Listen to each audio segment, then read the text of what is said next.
Human body के अंदर ये जो ब्रीदिंग सिस्टम होता है ये लंग्स के थ्रू होता है। इसमें क्या होता है, जब हम सांस लेते हैं तो ऑक्सीजन हमारे लंग्स के थ्रू क्या होता है, ब्लड में जाके मिल जाता है, और उसी ब्लड से जब हम सांस छोड़ते हैं तो कार्बन डाइऑक्साइड लंग्स के थ्रू वो बाहर हमारे बॉडी से आ जाता है। तो ये तो हम सभी जानते हैं कि लंग्स के थ्रू होता है ब्लड में। तो ब्लड में ऐसा क्या होता है, क्या ऐसा ऑर्गन होता है जो कि वो ऑक्सीजन को लंग्स से एक्सेप्ट करता है और उसी ब्लड से कार्बन डाइऑक्साइड को वो लंग्स के थ्रू हमारे बॉडी से बाहर फेंक देता है। तो ऐसा आखिर ब्लड में क्या होता है? तो ब्लड में जो होता है वो आरबीसी यानी रेड ब्लड सेल्स जो होता है वही कार्बन डाइऑक्साइड को ब्लड से बाहर फेंकता है लंग्स के थ्रू, और लंग्स के थ्रू वही ऑक्सीजन को ब्लड में मिलाता है। तो आज हम यही जानेंगे कि ये जो आरबीसी है, रेड ब्लड सेल्स का क्या फंक्शन है हमारे ब्लड में। इसी के कुछ बेसिक फैक्ट्स को हम जानेंगे। जैसा कि हम जानते हैं कि ये ब्लड का जो कंपोजिशन होता है वो red blood cells, RBC, WBC, white blood cells, platelets और प्लाज्मा, तो ये चारों मिलके एक कंप्लीट ब्लड बनाता है। तो उसी में से एक होता है आरबीसी, रेड ब्लड सेल्स। तो इसी के थ्रू क्या होता है कि ऑक्सीजन जो हमारे बॉडी के अंदर जो ऑक्सीजन ब्लड में एक्सेप्ट होता है लंग्स से, तो यही और कार्बन डाइऑक्साइड जो बाहर जाता है इसी आरबीसी यानी रेड ब्लड सेल्स के थ्रू होता है। ये जो आरबीसी होता है इसका मेन फंक्शन यही होता है कि ये ऑक्सीजन को लंग्स से एक्सेप्ट करता है, कैरी करता है, और कार्बन डाइऑक्साइड को भी कैरी करता है। कार्बन डाइऑक्साइड को बॉडी में जितने भी सेल्स वगैरह होते हैं उससे एक्सेप्ट करके वो बॉडी से लंग्स के थ्रू बाहर भेजता है, और ऑक्सीजन को लंग्स से एक्सेप्ट करके वो पूरे हमारे बॉडी में जो भी सेल्स ऑर्गन्स वगैरह है जिसको ज़रूरत है जहाँ है वो सबको अवेलेबल कराता है ऑक्सीजन एनर्जी बढ़ने के लिए। तो इतना काम है आरबीसी का। आरबीसी जो होता है रेड ब्लड सेल्स, इसका लाइफ साइकिल होता है जो कि 120 डेज का होता है, अबाउट 4 मंथ का होता है। पहला होता है प्रोडक्शन, दूसरा होता है मैच्योरिटी, और तीसरा होता है डिस्ट्रक्शन। तो ये 3 फेज में रेड ब्लड सेल्स गुजरता है। तो पहला क्या है, प्रोडक्शन है। पहले देखते हैं कि रेड ब्लड सेल्स का प्रोडक्शन कैसे होता है, यानी कि इसका फॉर्मेशन कैसे होता है। का जो फॉर्मेशन होता है बोन मेरो के अंदर होता है, जो कि बोन के अंदर का एकदम सेंटर का पार्ट होता है, जो कि बहुत ही स्पंजी और सॉफ्ट मटेरियल का टिश्यू का बना होता है वो। और ये जो रेड ब्लड सेल्स है वही रेड बोन मेरो होता है, उसमें येलो बोन मेरो और रेड बोन मेरो होता है। तो ये जो रेड ब्लड सेल्स है ये रेड बोन मेरो में होता है, जिसमें कि स्टेम सेल्स होता है जिसे हीमोसाइटोब्लास्ट बोलते हैं। वहाँ से ये रेड ब्लड सेल्स का फॉर्मेशन होता है, क्रिएट होता है, और इसे करीबन 2 to 7 डेज लग जाता है मैच्योर होने में। बोन मेरो में ही क्या होता है, रेड ब्लड सेल्स मैच्योर होता है। जब वो मैच्योर हो जाता है ब्लड वेसल्स यानी ब्लड में जाके मिल जाता है। तो यहाँ पे क्या होता है, इसका प्रोडक्शन का काम ख़त्म हो जाता है आरबीसी का, और जब वो रेड ब्लड सेल्स में जाता है तो वहीं से इसका फंक्शन शुरू हो जाता है, यानी कि ये मैच्योरिटी का समय इसका स्टार्ट हो जाता है, सेकेंड फेज में आ जाता है जब वो ब्लड वेसल्स में आरबीसी चला जाता है। तो यहाँ पे इसका क्या फंक्शन है अब इसको देखते हैं। तो हम जैसा जानते हैं कि आरबीसी मेनली ऑक्सीजन को कैरी करता है और कार्बन डाइऑक्साइड को कैरी करने का काम करता है। तो ये कैसे करता है, तो इसके लिए पहले हम जानेंगे आरबीसी का कंपोजिशन क्या होता है। तो आरबीसी में मेनली हीमोग्लोबिन होता है जो कि एक प्रोटीन होता है, हीम प्लस ग्लोबिन। तो हीम जो होता है नॉन प्रोटीन होता है, और ये ग्लोबिन जो होता है ये प्रोटीन होता है जो कि पॉलीपेप्टाइड, ये 4 ग्रुप से मिलके बना होता है। तो ये 4 ग्रुप क्या होता है, इसमें 2 अल्फा ग्रुप होता है और 2 बीटा ग्रुप होता है। तो इस तरह से ये 4 पॉलीपेप्टाइड होता है ग्लोबिन में, और हर पॉलीपेप्टाइड के अंदर हीम होता है, यानी जो हीम होता है वो भी 4 ग्रुप में होता है। हीम का भी ग्रुप होता है, हर पेप्टाइड में एक एक हीम होता है। तो हीम के अंदर क्या होता है, हीम के अंदर आयरन एटम होता है एक एक, यानी कि पूरे हीमोग्लोबिन में 4 आयरन एटम होता है, और इस तरह से ये मिलके क्या करता है, हीमोग्लोबिन बनाता है। और ये जो हीमोग्लोबिन होता है मेनली क्या होता है, स्फेरिकल शेप में होता है, एक डिस्क के शेप में होता है। वो बीच में हॉलो जैसा दिखता है, लेकिन उसमें हॉलो नहीं होता, वो पूरा कवर होता है। तो इस तरह से ये हीमोग्लोबिन, तो ये हो गया हीमोग्लोबिन का स्ट्रक्चर। तो हीमोग्लोबिन से मिलके क्या बना, आरबीसी, रेड ब्लड सेल्स। तो ये रेड ब्लड सेल्स जो होता है ये मेनली क्या होता है, जब ब्लड में फ्लो करते हुए वो हार्ट के थ्रू पल्मरी आर्टरी से जब लंग्स के पास जाता है, तो वहाँ पे क्या होता है, जब लंग्स में ऑक्सीजन आता है, जब हम सांस लेते हैं तो ऑक्सीजन हमारे लंग्स के थ्रू जाता है। तो लंग्स में अल्वियोली जो होता है वहाँ पे ऑक्सीजन रहता है, जो कि ब्लड वेसल्स में छोड़ता है। तो और वहीं पे जब ब्लड में जो आरबीसी होता है, आरबीसी के अंदर जो पॉलीपेप्टाइड के अंदर जो हीम होता है, हीम के अंदर क्या होता है, आयरन होता है। तो ये जो आयरन जो है वो अच्छा बॉन्डिंग बनाता है ऑक्सीजन के साथ, उसको अच्छे से ग्रिप में ले लेता है, वो ऑक्सीजन को बाइंड कर लेता है आयरन, तो क्या बन जाता है, ऑक्सी हीमोग्लोबिन। तो इस तरह से मॉलिक्यूल बन जाता है और वो वहाँ से कैरी करके हार्ट में ले जाके और आर्टरी के थ्रू पूरे सेल्स में उसका बॉडी ऑर्गन्स में वो ट्रांसफ़र हो जाता है। और जहाँ जहाँ सेल्स को ज़रूरत होता है वो ऑक्सीजन सारे सेल्स को मिलते चला जाता है। तो यहाँ पे क्या होता है, ऑक्सीजन तो कैरी कर लिया। अब यहाँ पे देखते हैं कि कार्बन डाइऑक्साइड कहाँ से आता है। तो जब ऑक्सीजन कैरी करके हार्ट से पंप होके एरोटा से आर्टरी के थ्रू ब्लड वेसल्स का एक पार्ट होता है, जो आर्टरी जो कि ऑक्सीजनेटेड ब्लड, ऑक्सीजन जिसमें होता है, तो वो ब्लड को लेके वो जो जिस हीमोग्लोबिन में ऑक्सीजन होता है, तो वैसे ब्लड को लेके वो क्या करता है, पूरे बॉडी में जाता है।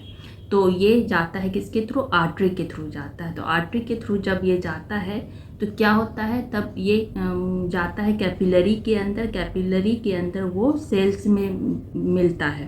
तो सेल्स में जब मिलता है तो सेल्स के अंदर एक होता है मायोग्लोबिन। मायोग्लोबिन जो होता है, मायोग्लोबिन भी एक प्रोटीन होता है जो कि वो मसल सेल्स वगैरह में होता है, जो स्केलेटन से अटैच होता है। और वो उसमें कैपेसिटी होता है कि ब्लड में जो हीमोग्लोबिन है उससे हीम से वो ऑक्सीजन जो है उसको उससे ले लेता है और उसको कंटेन स्टोरेज की तरह, ये जो मायोग्लोबिन जो मसल्स में होता है, सेल्स में होता है, वो एक्सेप्ट करके ले लेता है। और फिर वो वहाँ पे रिएक्शन होके जो कार्बन डाइऑक्साइड होता है उसको ट्रांसफ़र कर देता है आरबीसी में, रेड ब्लड सेल्स में उसको ट्रांसफ़र कर देता है। तो रेड ब्लड सेल्स में क्या होता है, यहाँ पे रेड ब्लड सेल्स में क्या करता है, ऑक्सीजन को दे देता है सेल्स में, जो कि सेल्स के अंदर मसल्स में क्या अवेलेबल होता है, मायोग्लोबिन। मायोग्लोबिन क्या करता है, ऑक्सीजन को ले लेता है हीमोग्लोबिन से और वहीं पे कार्बन डाइऑक्साइड को दे देता है यानी कि रेड ब्लड सेल्स में। तो यहाँ पे ट्रांसफ़र हो जाता है यानी कि हीमोग्लोबिन में, यानी आरबीसी में आ गया कार्बन डाइऑक्साइड। यहाँ पे ये सब कैपिलरी में हो रहा है। कैपिलरी में अब क्या हुआ, ये ऑक्सीजनेटेड ब्लड नहीं है, तो ये ब्लड चला जाता है वेन में। तो वेन के थ्रू फिर ये ब्लड क्या होगा, इसमें क्या है, इस हीमोग्लोबिन में अब है कार्बन डाइऑक्साइड CO2। तो ये CO2 जब ब्लड में हीमोग्लोबिन में आता है तो वो क्या होता है, वो कंप्लीट CO2 के फॉर्म में नहीं रहता है। ये CO2 जो है, जैसे ही वो जब सेल से CO2 एक्सेप्ट करता है तो थोड़े देर में ही वो CO2 क्या होता है, उसी समय क्या होता है, ये जो कार्बन डाइऑक्साइड है वो वाटर से रिएक्ट करता है और ये क्या कार्बन डाइऑक्साइड बन जाता है बाइकार्बोनेट और हाइड्रोजन आयन में। तो ये हाइड्रोजन आयन जो है ये रह जाता है हीमोग्लोबिन में यानी आरबीसी में, और यहीं पे जो बाइकार्बोनेट है वो हीमोग्लोबिन से यानी रेड ब्लड सेल से निकल के आ जाता है प्लाज्मा में। और ये जो प्लाज्मा क्या है, वो भी ब्लड का ही कंपोजिशन है, प्लाज्मा जो लिक्विड फॉर्म का होता है। तो ये जो बाइकार्बोनेट है जब ये प्लाज्मा में आ जाता है तो इसका भी बहुत काम होता है, वो पीएच लेवल को कंट्रोल करता है ब्लड में, जो पीएच लेवल होता है। तो इस तरह से फिर तो, और अब यहाँ पे क्या हुआ, ये टूट गया, हाइड्रोजन आयन मिलके जो बना, तो ये हीमोग्लोबिन में जो मिला हाइड्रोजन आयन, तो ये क्या बनाया, कार्बेमिनो हीमोग्लोबिन, जो कि वो कार्बन डाइऑक्साइड का मेनली 20 to 23% ही हीमोग्लोबिन में होता है, यानी आरबीसी में होता है। और बाकी जो 70% जो होता है, यानी कि बाइकार्बोनेट, जो कि 70% ही होता है, जो कि वो मिल जाता है ब्लड के प्लाज्मा में। तो इस तरह से CO2 स्टोर हो जाता है ब्लड में। और ये क्या होता है, ये सब कहाँ पे स्टोर हुआ, ये सब हो गया कैपिलरी ब्लड का, जो ब्लड वेसल्स का जो कैपिलरी है। अब ये क्या हो गया, कार्बन डाइऑक्साइड हो गया, ऑक्सीजन ख़त्म हो गया उसमें का, तो ये हो गया, ये ऑक्सीजन रहित हो गया, यानी डीऑक्सीजनेटेड ब्लड हो गया। तो ये चला जाएगा वेन में, ब्लड वेसल्स के वेन में चला जाएगा, और वेन से होते हुए फिर से वो क्या होगा, रिसर्कुलेट होके हार्ट में जाएगा, हार्ट से पंप होके फिर से वो जाएगा लंग्स में। तो वहाँ पे क्या है, वहाँ पे लंग्स के पास जाके मिलेगा वो, जिसमें कार्बन डाइऑक्साइड है, यानी कार्बेमिनो हीमोग्लोबिन है हीम में। तो वहाँ पे क्या होगा, जब एबियोली में, जब लंग्स में ये हीमोग्लोबिन से ये जो हाइड्रोजन आयन निकलेगा, तो वहीं पे ये रिएक्शन जब वो निकलेगा, तो जो बाइकार्बोनेट रिएक्ट करके वो CO2 बन जाएगा तुरंत, और CO2 बन के वो एबियोली के थ्रू, लंग्स के थ्रू हमारे बॉडी से वो बाहर निकल जाएगा। और वहाँ से बाहर निकलेगा, और जब वो ब्लैंक हो जाएगा उसमें, तो फिर उसी में फिर ऑक्सीजन आके मिल जाएगा, और वो फिर क्या होगा, हार्ट में आ जाएगा, और हार्ट से फिर वो पंप होके एयरटा के थ्रू पूरे बॉडी सेल्स को मिलते रहेगा। तो इसी तरह से ये क्या होगा, ये साइकिल चलता रहेगा, और इस तरह से ऑक्सीजन एक्सेप्ट होगा ब्लड में, और कार्बन डाइऑक्साइड बाहर जाएगा। इस तरह से ये फंक्शन होते रहेगा। तो मेन फंक्शन जो है आरबीसी का यही है। इसी तरह से ऑक्सीजन को एक्सेप्ट करता है बॉडी के अंदर, और क्या करता है, कार्बन डाइऑक्साइड को बाहर छोड़ता है हमारे बॉडी के अंदर। तो इतना बड़ा काम है आरबीसी का। ये हो गया आरबीसी का सेकेंड स्टेज। तो अब थर्ड स्टेज में क्या होगा, तो अभी इसका जो साइकिल होता है कितने दिन का होता है, 120 डेज़ का, करीबन 4 मंथ का होता है। उससे कुछ दिन पहले भी ये डिस्ट्रॉय हो जाता है, डिपेंड करता है कि कैसा उसका फंक्शन है। तो इसका अब आ जाता है डिस्ट्रक्शन का टाइम आ जाता है, यानी थर्ड स्टेज का टाइम आ जाता है। तो ये कैसे होता है, तो मेनली ये स्प्लीन और लीवर के थ्रू होता है। तो लीवर क्या करता है, इसमें जो हीमोग्लोबिन होता है उसके हीम को वो तोड़ता है। तो उसका कैसे उसका टूटता है, किस कंपोजिशन में टूटता है, पहला जो होता है बिलीवर्डिन में टूटता है, फिर कार्बन मोनोऑक्साइड और आयरन, इस 3 कंपोजिशन में ये टूट जाता है। तो यहाँ पे जो बिलीवर्डिन जो है वो रिड्यूस होके बन जाता है बिलीरूबिन। तो बिलीरूबिन जो बन जाता है वो लीवर में जो होता है, लीवर में बाइल जो होता है, बाइल डक्ट, तो उसमें चला जाता है, उसमें स्टोर हो जाता है। और वो क्या होता है, हीम का सबसे लास्ट फेज होता है बिलीरूबिन। तो वो टूट के ख़त्म, वो वेस्ट प्रोडक्ट होता है, वो बाइल में बाइल के फॉर्म में बन जाता है। और बाइल क्या करता है, वो इंटेस्टाइन में जाता है, इंटेस्टाइन में क्या फैट को भी तोड़ता है, और वहाँ से जो वेस्ट है वो बाहर निकल जाता है स्टूल के थ्रू, या जो भी है इंटेस्टाइन के थ्रू वो बॉडी से बाहर निकल जाता है। और यहाँ पे फिर क्या बचता है, आयरन जो बचता है वो भी क्या होता है, उसमें से जो वेस्ट होता है कुछ वो चला जाता है बाहर, और उसमें से कुछ क्या है वो रिसाइकिल होके स्प्लीन के थ्रू, मैक्रोफेज के थ्रू रिसाइकिल होके वो चला जाता है फिर से बोन मेरो में, और वो फिर से रिसाइकिल होके फिर से वो आरबीसी बनाने का काम करता है। तो इस तरह से ये क्या होता है, आरबीसी का रिसाइकिल होते रहता है। उसमें से जो एकदम से वेस्ट होता है प्रोडक्ट वो बॉडी से बाहर निकल जाता है, और उसमें से जो यूज़फुल चीज़ होता है वो फिर से बोन मैरो में जाता है, और वो आरबीसी बनाने में काम करता है। तो मेनली यही 3 स्टेज है आरबीसी का, और इस तरह से वो अपना इस लाइफ स्टेज में सारा काम हमारे बॉडी के अंदर करता है। यानी कि मेन आरबीसी का काम है हमारे ब्रीदिंग सिस्टम में ऑक्सीजन को लेना और कार्बन डाइऑक्साइड को हमारे बॉडी के सेल से लेके बाहर फेंकना।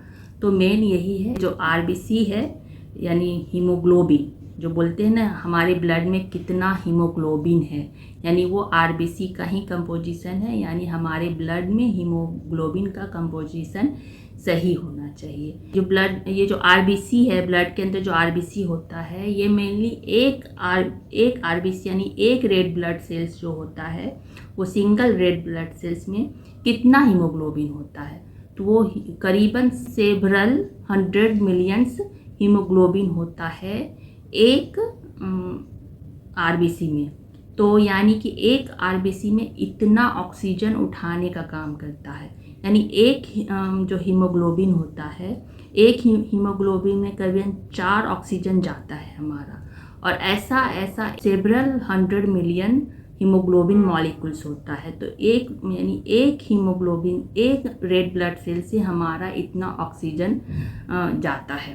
तो इतना कैपेसिटी होता है एक आरबीसी में एक बार में ऑक्सीजन को लेने का और जाके सेल्स को देने का, सेल्स को देगा। बोन मैरो में जो आरबीसी बनाने का जो कैपेसिटी रेट होता है करीबन 2.4 मिलियन पर सेकेंड होता है, यानी कि एक सेकेंड में 2.4 मिलियन आरबीसी बनते रहता है, और एक मिनट में हर एक आरबीसी जो होता है डिस्ट्रॉय एंड डिस्ट्रक्शन होते रहता है। हर एक मिनट में एक आरबीसी हमारे बॉडी से डिस्ट्रॉय होते रहता है, यानी ये जो 3 स्टेज है हमारा हमेशा होते रहता है, बॉडी में होते रहता है और हमें पता भी नहीं चलता। यानी कि हमारे बॉडी के अंदर पहला स्टेज क्या है कि प्रोडक्शन, वो भी हो रहा है, साथ ही में क्या होता है फंक्शन होते रहता है, और साथ ही उसी में हमारा जो है हर एक मिनट में एक आरबीसी भी डिलीट यानी कि डिस्ट्रॉय होते जा रहा है। तो इस तरह से ये वर्क होता है। तो यही है रेड ब्लड सेल्स आरबीसी। धन्यवाद।